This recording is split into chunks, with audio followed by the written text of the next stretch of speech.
আজ বানানো হয়েছে মিষ্টি আলু দিয়ে মিষ্টি। হ্যাঁ, খুবই অবিশ্বাস্য একটা জিনিস, মিষ্টি আলু দিয়েও মিষ্টি বানানো যায়। একবার বানিয়ে সবাইকে চমকে দিন কীভাবে বানানো হয়েছে, দেখে নিন। এই যে মিষ্টি আলুগুলোকে ভালো করে ধুয়ে মুছে পরিষ্কার করে জল দিয়ে তারপর কেটে এগুলোকে প্রেসার কুকারে সিদ্ধ করে নিয়েছি। সিদ্ধ করে নিয়ে এইভাবে জল ঝাড়িয়ে নিতে হবে।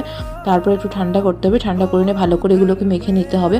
তারপর এর মধ্যে দিয়ে দেওয়া হয়েছে ময়দা, ময়দা দিয়ে একটা ডো মেখে নিতে হবে। আর পুরো ডিটেল রেসিপিটা কীভাবে বানানো হয়েছে সেটা দেখার জন্য নিচে আছে ভিডিও, নিচে ভিডিওতে ক্লিক করো, ক্লিক করলে পেয়ে যাবে সেখানে ডিটেল রেসিপিটা কীভাবে বানানো হয়েছে, প্রত্যেকটা টিপস অ্যান্ড ট্রিক্স দেওয়া হয়েছে। তারপর ডো থেকে ভালো করে লেচি কেটে কেটে মিষ্টির শেপ বানিয়ে নিয়েছি। মিষ্টি শেপ বানিয়ে নিয়ে তারপর সাদা তেলের মধ্যে এগুলোকে ফ্রাই করা হয়েছে, ভালো করে সোনালি রঙ করে ফ্রাই করে নিতে হবে। তারপর এই পাশে নিয়ে নিয়েছি গুড়ের শিরা, মানে গুড় আর জল দিয়ে শিরা বানানো হয়েছে। আপনার সাথে দিয়ে দেওয়া হয়েছে তেজপাতা। যতটুকু জল দেবে জলগুলোকে শুকিয়ে নিতে হবে, শুকিয়ে আধা করে হয়ে যাবে যখন, তখন অফ করে দেব। তারপর একটু ঠান্ডা হতে এই দেখো সবগুলো মিষ্টি ভাজা হয়ে গেছে, সব মিষ্টিগুলোকে দিয়ে দেবো গরম গরম শিরার মধ্যেই। বাস, তারপর মানে পুরো রাতের জন্য রেখে দেবো এইভাবে। তারপর সকালবেলা এই দেখো সার্ভ করছি, কত সুন্দর বাজারে কেনা মিষ্টির মতন হয়েছে। পছন্দ হলে লাইক, শেয়ার অ্যান্ড সাবস্ক্রাইব করতে ভুলবেন একদমও। কমেন্ট করে জানিও কীরকম হয়েছে।